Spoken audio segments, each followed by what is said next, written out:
Então, querida, eu tive a oportunidade de falar isso pra Dilma e pro Lula, né? Eu falei, eu era antipetista antes do antipetismo existir.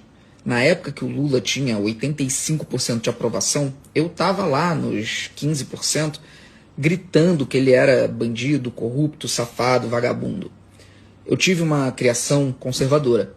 E eu tive um integrante da minha família que fez grande parte dessa minha criação e que eu tinha como um ídolo, que odiava o PT com todas as forças. Então a minha fase de começar a entender, gerar as minhas ideias, foi muito influenciada por ele. E eu odiava com todas as minhas forças o PT e eu tinha convicção de que ali só tinha criminoso. Essa era uma convicção que eu tinha. Mas veja bem, uma coisa que é muito importante, isso era uma ideia que tinha sido incutida em mim. Ela tinha sido colocada na minha cabeça. E eu nunca questionava, porque ela estava tão solidificada, e eu tinha tanta certeza disso, que não tinha porquê eu levantar perguntas sobre. Tudo começou a mudar quando eu primeiro comecei a estudar o que representava a esquerda, que era algo que eu odiava, que eu tinha ojeriza. E eu comecei a tentar entender por que tanto intelectual é de esquerda. Isso não entrava na minha cabeça.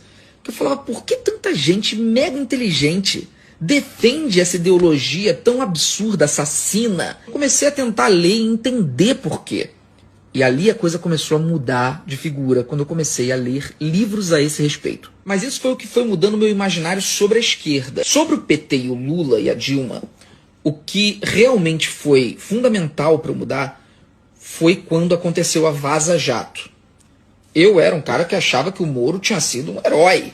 O cara conseguiu prender o Lula. Pra mim era tipo, putz grilo, esse cara, herói nacional. Até que eu comecei, de fato, a questionar algumas coisas, principalmente quando começaram a vazar os prints de conversas entre o Moro e o Dallagnol, que representava ali a acusação. E eu comecei a olhar aquelas mensagens. Eu falei, peraí, tem alguma coisa muito errada aqui. O Moro claramente está de conluio, ele está ensinando, o Moro é o juiz do caso, ele tem que ser 100% imparcial, ele está ensinando como a acusação tem que fazer. E eu comecei a pesquisar pessoas que entendessem muito mais do que eu e que estivessem questionando a Lava Jato. E uma das pessoas mais influentes nesse sentido foi o Reinaldo Azevedo, que foi um cara anti-Lula ferrenho, contra Dilma ferrenho, antipetista pra cacete, e que quando a Lava Jato aconteceu, ele ficou completamente estarrecido e ele desafia o Moro até hoje a apresentar uma única prova que justifique a condenação do Lula. Sérgio Moro. Olho no olho, hein, Sérgio Moro? Eu o desafio a dizer em quais páginas da sua sentença estão as provas da denúncia que o Ministério Público ofereceu contra o Lula. Eu faço esse desafio em todos os lugares e você nunca aceita prova da denúncia. Você não vai dizer porque você não apresentou. Senhores do TRF4, 3 desembargadores. Vocês 3.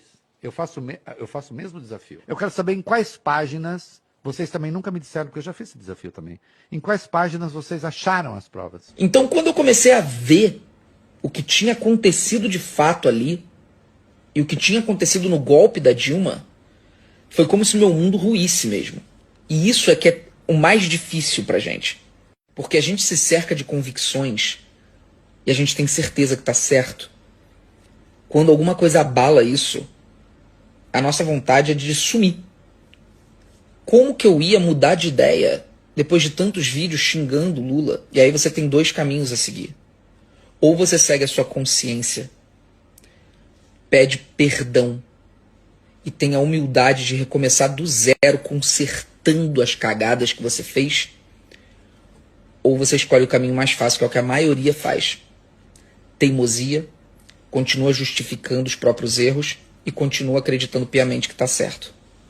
Quando começaram a surgir as provas irrefutáveis de que a prisão do Lula era completamente ilegal, quando surgiram todas as evidências de que o golpe na Dilma foi um golpe de fato, arquitetado, e que o antipetismo foi uma coisa formada, pensada, planejada para derrubar o PT e colocar o PSDB no poder.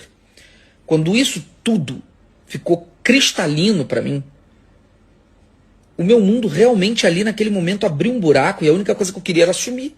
Como eu podia estar tão errado? Como eu podia ter acreditado de maneira tão burra em tantas mentiras? Eu escolhi o caminho da consciência. Eu escolhi o caminho de corrigir todas as cagadas que eu tinha feito. Pedir perdão para todas as pessoas com quem eu tinha errado. E tentar, de alguma forma, direcionar pelo menos as pessoas que eu influencio a enxergarem a verdade.